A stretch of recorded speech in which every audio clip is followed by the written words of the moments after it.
আজি গুৱাহাটী প্ৰেছ ক্লাবত জোনাক প্ৰতিম বৰঠাকুৰ নামৰ এজন সৰু ল'ৰাৰ এখন কবিতা পুথি উন্মোচন কৰিবলৈ সুবিধা পাইছোঁ। এটা বৰ সুখৰ খবৰ যে যি সময়ত তৰুণ প্ৰজন্মই কেৱল মোবাইল আৰু ছ'চিয়েল মিডিয়াক লৈ ব্যস্ত থাকে, সেই সময়ত জোনাক প্ৰতিম বৰঠাকুৰ নামৰ বিজ্ঞানৰ স্নাতক পৰ্যায়ৰ ল'ৰা এজনে তেওঁৰ কবিতা পুথি এখন অসমীয়া সাহিত্যলৈ উপহাৰ দিছে। তেওঁ কবিতাৰ মানদণ্ড কিমান ওপৰলৈ উঠিছে এইটো পিছৰ কথা, এইটো বিচাৰ্যৰ বিষয়। কিন্তু এই বয়সতে যে তেওঁ তেনেকুৱা এটা মানসিকতাৰে আগবাঢ়ি গৈছে, সেইটো আমাৰ কাৰণে, অসমীয়া সাহিত্যৰ কাৰণে এটা শুভ লক্ষণ। দ্বিতীয়তে আমি শুনিবলৈ পাইছোঁ যে তেখেতে জোনাক প্ৰতিম বৰঠাকুৰে কেৱল কবিতাই নহয়, গীতো লিখে, গীতৰ সুৰো দিয়ে। গতিকে আমি অতি সোনকালে আমি এজন গীতিকাৰো লাভ কৰিব পাৰিম বুলি আশা কৰিছোঁ। আৰু আজিৰ এই তেখেতৰ কবিতা পুথি মায়া আমি উন্মোচন কৰি আমি আটাইকেইজন উন্মোচক অতি উৎফুল্লিত হৈছোঁ আৰু মন কৰিছোঁ যে আমি যিমান গ্ৰন্থ উন্মোচন কৰিলোঁ, মোৰ জীৱনত বোধহয় এইখনেই প্ৰথম গ্ৰন্থ যি এটা সৰু ল'ৰাই লিখি উলিয়াইছে। আৰু আজিৰ এই প্ৰেক্ষাগৃহটো এই সৰু ল'ৰাজনক উৎসাহ দিবৰ কাৰণে, শুভেচ্ছা দিবৰ কাৰণে যথেষ্ট সংখ্যক লোক গোট খাইছে।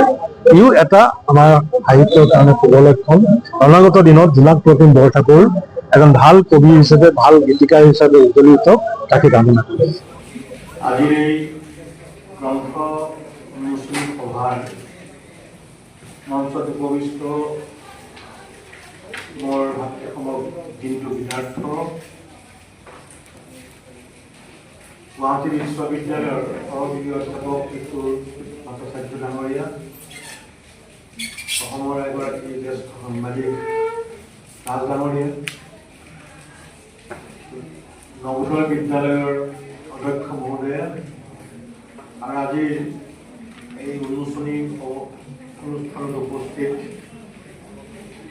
সাৰস্বত সমাজ, অধিবক্তাসকল, সাংবাদিকসকল, সকলোলৈকে মই আবেলিৰ সম্ভাষণ গ্ৰহণ শুভেচ্ছা যাচিছোঁ আৰু সকলোলৈকে মোৰ শ্ৰদ্ধা নিবেদন কৰিছোঁ।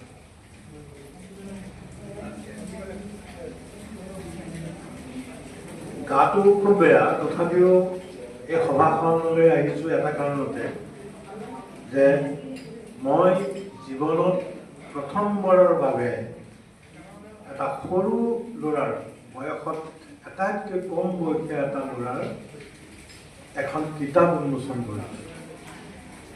ইমান কম বয়সৰ লেখকৰ কিতাপ মই আজিলৈকে উন্মোচন কৰি পোৱা নাছিলোঁ। আৰু সেইফালৰ পৰা জোনাক প্ৰতিম বৰঠাকুৰক উৎসাহ দিয়াটো মোৰ এটা দায়িত্ব বুলি ভাবি মই অসুখীয়া দ্বাৰেও ইয়ালৈ আহিছোঁ।